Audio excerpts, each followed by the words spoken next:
اعوذ باللہ السمیع العلیم من الشیطان اللعین الرجیم بسم اللہ الرحمن الرحیم بہ نستعین وصلی اللہ علی سیدنا محمد وآل بیتہ الطاہرین اللہم صلی علی محمد وآل محمد وعجل فرجہم۔ آئیے قرآن سمجھے کے عنوان سے آپ حضرات کی خدمت اقدس میں مسلسل یہ گفتگو جاری ہے، اور ہم کوشش کر رہے ہیں کہ آپ تمام لوگوں کی خدمت اقدس میں کچھ خاص آیات قرآنیہ سے متعلق افہام و تفہیم کی منزلیں طے کی جائیں، اور ان آیتوں کو سمجھنے کی کوشش کی جائے جن آیتوں سے متعلق بعض اذہان میں اس قسم کے شکوے اور شکایات اور مختلف قسم کے اعتراضات پیدا ہوتے ہیں۔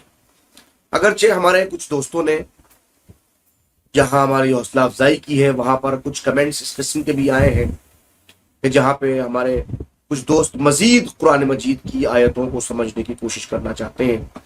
ہمارے پڑوسی ملک سے ایک صاحب کا ایک میسج ہمارے یوٹیوب چینل کے اوپر آیا، اور انہوں نے ہم سے اس سلسلے میں مزید استفسار کیا، اور انہوں نے کچھ آیتوں کو پیش کرنے کی کوشش کی۔ میں ایک آیت انہوں نے پیش کی کہ یہ بھی ہماری سمجھ میں نہیں آتی۔ بہت اچھی بات ہے، معاف کیجیے گا، ہمارا مزاج یہ ہونا چاہیے کہ قرآن مجید کی جو آیت ہماری سمجھ میں نہیں آ رہی ہے اس کو ہم سمجھانے کی اور سمجھنے کی کوشش کریں۔ آپ کا کام سوال کرنا ہے، اور ہم جیسے افراد کا کام اس کا جواب دینا ہے، اور اگر ہمیں جواب میسر نہیں ہوتا تو مختلف قرآن مجید کی تفاسیر کو تلاش کرنے کے بعد معصومین اس سلسلے میں کیا فرماتے ہیں وہ آپ کی گوش گزار کرنا ہے۔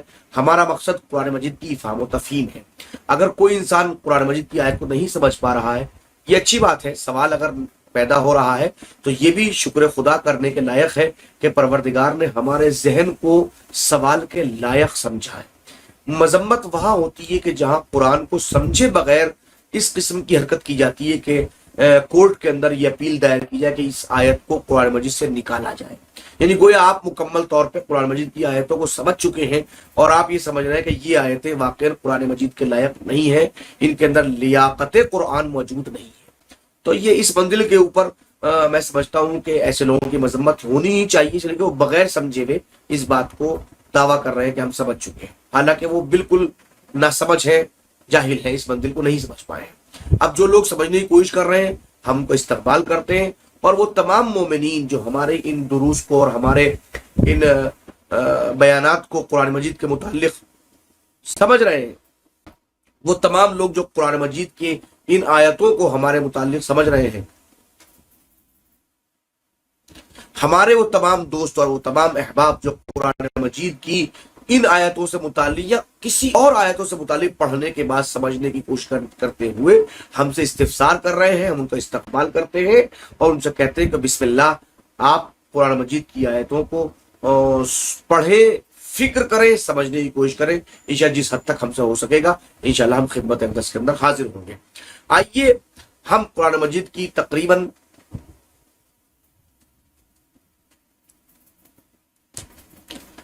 قرآن مجید کی ہم تقریباً 22 آیتوں کو آپ کی خدمت اقدس سے پیش کر چکے ہیں، اور آج سب سے اہم 2 آیتیں ہیں جو ایک ہی سورہ فصلت میں موجود ہیں، جو قرآن مجید کا 41ویں نمبر کا سورہ ہے۔ اس کی 27 اور 28 نمبر کی آیتیں ہیں۔ گفتگو بہت آسان ہے، لیکن سمجھنے کے لیے ایک نقطہ لطیف بھی کافی ہو جاتا ہے۔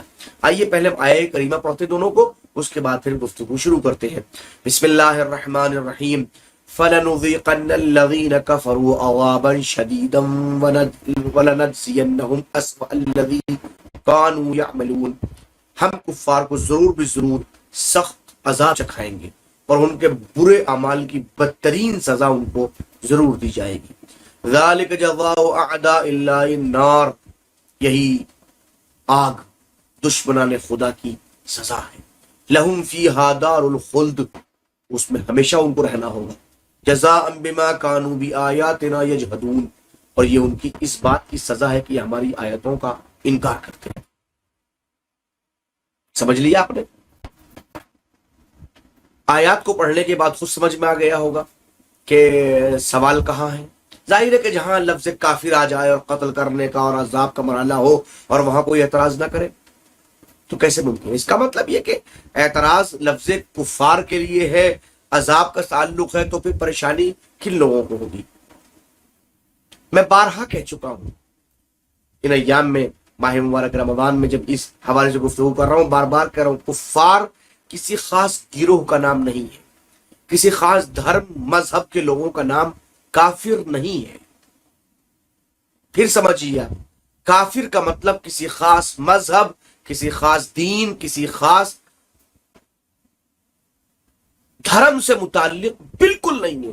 کافر ہر اس فرد کو کہتے ہیں جو کسی بات کا انکار کرتا ہے۔ بات واضح ہو گئی؟ اگر یہ بات سمجھ میں آ رہی، کافر ہر اس شخص کو کہتے ہیں جو کسی کا انکار کرتا، تو میں نے کہا تھا جیسے آپ اپنے آپ کو کافر سمجھ رہے ہیں، مجھے مومن کہہ رہے ہیں، مجھے مسلمان کہہ رہے ہیں آپ، تو اسی انداز میں آپ بھی کسی کے مسلمان ہیں، میں بھی کسی کا کافر ہوں۔ میں قرآن کی آیت ہی پیش کر چکا ہوں، میرے پچھلے ویڈیوز اٹھا کے دیکھ سکتے ہیں آپ، میں اس کی تفصیل میں نہیں جاؤں گا، میں عرض کر چکا ہوں، میں ایک وقت میں مسلمان بھی ہوں، ایک وقت میں کافر بھی ہوں، میں اللہ کا مسلم ہوں، طاغوت اور شیطان کا کافر ہوں۔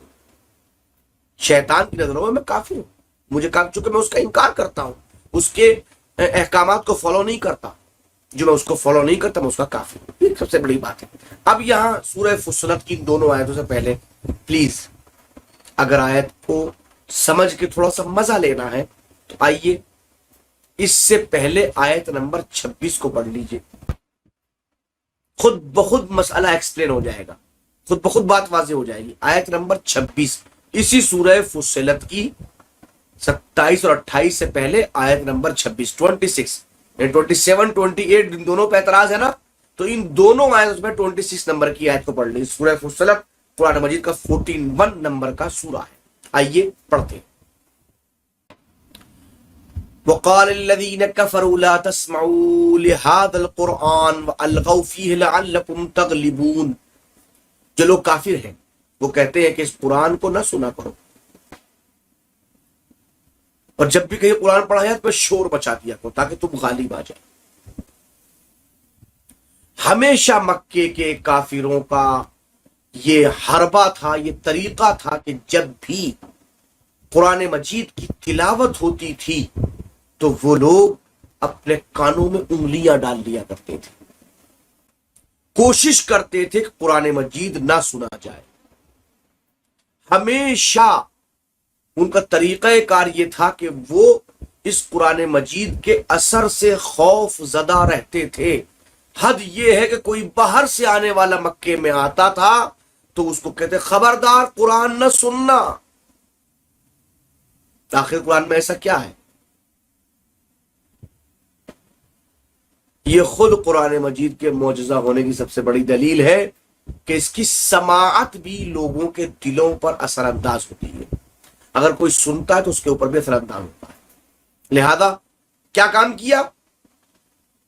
پہلے تو منع کیا، خبردار نہ سننا، اور اگر سننے کی منزلیں مجبوری ہو بھی جائے کہ پہنچ جائیں، آپ پھنس جائیں وہاں پر کہ جہاں قرآن مجید تلاوت ہو رہی ہے، پڑھا جا رہا ہے قرآن، تب باقاعدہ اکسایا گیا، تیار کیا گیا، وہ قرآن پڑھیں تم شور بچاؤ، وہ قرآن کی تلاوت کریں تم بلند آواز سے شور مچاؤ، تاکہ لوگ قرآن مجید کی آواز کو سننے کے بعد قرآن مجید کا اثر نہ لے سکیں۔ یاد رکھیں جب کسی کے پاس دلیل نہیں ہوتی وہ دوسرے کلام کو اور اس کی دلیل کو سننا بھی گوارا نہیں کرتا۔ کفار مکہ کے پاس قرآن مجید کا کوئی جواب نہیں ہے، نہ اس قرآن کے خلاف کوئی منطقی دلیل ہے، لہذا وہ کوشش یہی کرتے نہ قرآن سنا جائے اور نہ سنانے دیا جائے۔ لہذا یہ کام باقاعدہ کر رہے ہیں۔ ادھر رسول قرآن پڑھنا چاہتے ہیں، ادھر شور مچایا جاتا ہے۔ رسول قرآن پڑھنا چاہتے ہیں، بلند آواز سے حرکتیں کی جاتی ہیں۔ اب پڑھیے ان آیتوں کو کہ ایسے کافر جو قرآن مجید کو سننے نہیں دینا چاہتے، آپ کو اگر ہم کفار کو ضرور بھی ضرور سخت عذاب چکھائیں گے، یعنی کہ وہ تو ہیں پہلے تو انکار کر رہے تھے، ان کا ایک تو مرحلہ یہی ذاتی مرحلہ تھا، لیکن کسی کو ہدایت سے روکنا، ہدایت کے راستے کو مسدود کر دینا، بند کر دینا، کہ اس لائق نہیں کہ اب ان کی جرأتیں زیادہ بڑھ گئی ہیں۔ جب جرأتیں بڑھ گئی ہیں تو لہذا ان کو ہم ابھی دیکھیں اللہ عذاب نہیں دے رہا ہے، اس نے اللہ نے عذاب کا سلسلہ بھی اب نہیں رکھا ہے، اس دنیا کے بعد نیکسٹ مرحلے کے اوپر ہے ابھی نہیں ہے، ابھی تو صرف وعید کی جا رہی ہے، وعید، ڈرایا جا رہا ہے، ہم ضرور بھی ضرور ان کو ہم سخت عذاب کا مزہ چکھائیں گے اور ان کے برے اعمال کی سزا دیا ہے نہیں، دیں گے، بھی ضرور دیں گے۔ شاید اس وعید کو سننے کے بعد ان کے ہدایت کے دروازے کھل جائیں، یہ آمادہ ہو جائیں اس بات کی طرف کہ ہمیں یہ کام نہیں کرنا چاہیے، اور اس کے بعد میں کہا دیکھو یہ عذاب شدید،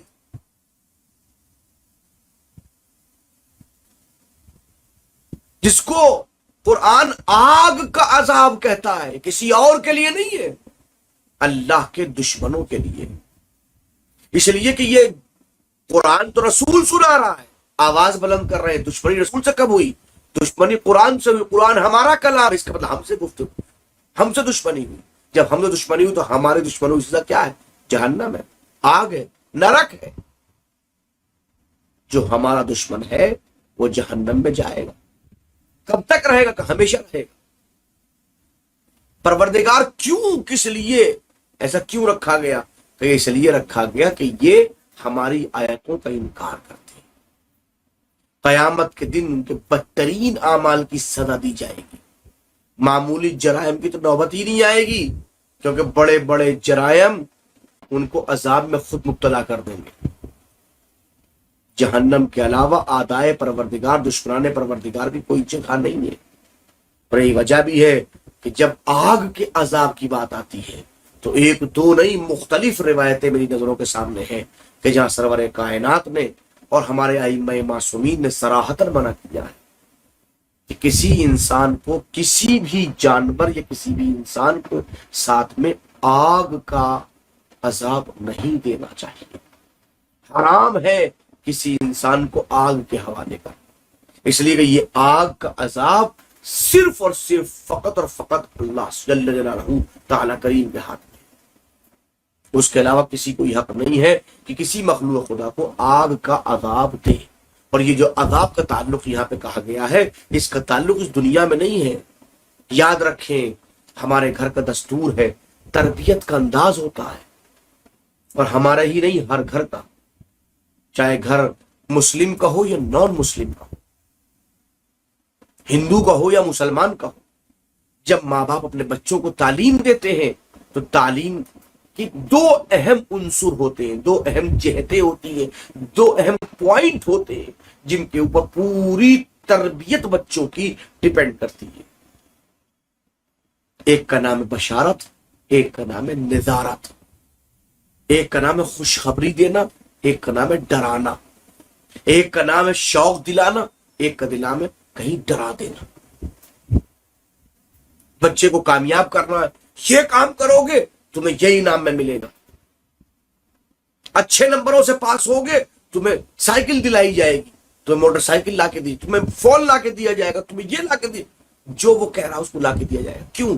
یہ جذبہ بڑھانے کی، تشویق کا منظرہ، شوق دلانا، بڑھانا، حوصلہ افزائی کرنا، انعام دینا، یہ بشارت کہلاتا ہے۔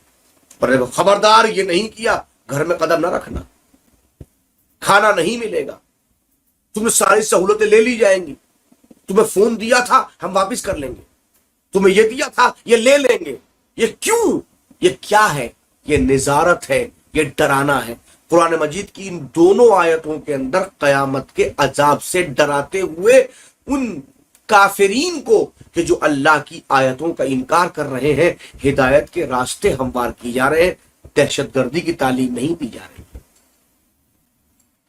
خدا کے لیے عقل کو کھولیے تاکہ سمجھ میں آ سکے کہ قرآن ہم سے کیا چاہتا ہے۔ میں سمجھتا ہوں آج کے تک اتنا ہی۔ انشاءاللہ العزیز ہماری خدمت اقدس میں 2 آیتیں اور باقی بچتی ہیں۔ ہم 24 آیتیں آج مکمل کر چکے ہیں الحمدللہ، 2 آیتیں باقی رہتی ہیں۔ بہت جلد سورہ فتح کی آیت اور ایک سورہ تحریم کی آیت ہے، ہم جلد ان کو بھی خدمت اقدس میں کل پیش کر دیں گے۔ اور پھر آپ کی خدمت میں التماس کروں گا کہ ہمارے یوٹیوب چینل کو سبسکرائب کیجیے، ہمارے آفیشیل پیج کو لائک اور فالو کیجیے، اور تمام دوستوں میں اور عزیزوں رشتہ داروں میں آپ ہمارے چینل کو اور ہماری ان ویڈیوز کو، خاص طور پر پورے پلے لسٹ کو پلیز ارسال کیجیے، سینڈ کیجیے، شیئر کیجیے، تاکہ وہ لوگ بھی اس سے مستفید ہو سکیں اور قرآن فہمی کا وہ حق ادا کر سکیں جو حق ادا ہونا چاہیے۔ اس لیے کہ آج کے زمانے میں ان جیسے سر پھرے لوگوں سے کہ جو قرآن مجید کو کچھ آیتوں کو ریموو کرنے کی بات کرتے ہیں، کم سے کم ہمارا ہر نوجوان ان آیتوں کو سمجھے ہوئے ہو اور وہ خود سے جواب بھی دے سکے۔ والسلام علیکم ورحمۃ اللہ وبرکاتہ۔